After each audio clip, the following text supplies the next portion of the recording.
প্রভৃতি বিশাল একটি মিছিল আমাদের মাঝে উপস্থিত হলেন দৌলতে ইউনিয়ন বিএনপির পক্ষ থেকে এবং খোয়াইয়ের পক্ষ থেকে আন্তরিক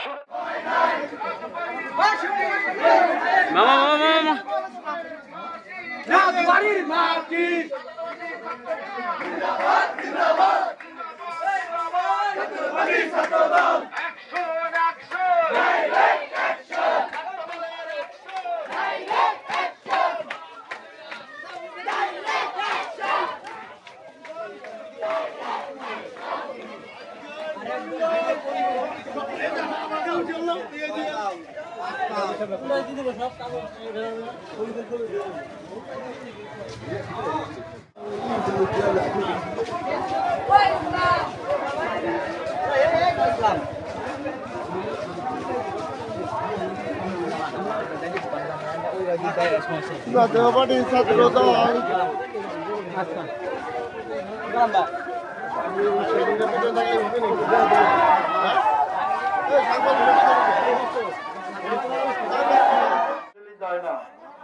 আমরা একটু চুপ করি, দুটা কথা বলার জন্য আসছি বহুদিন পরে।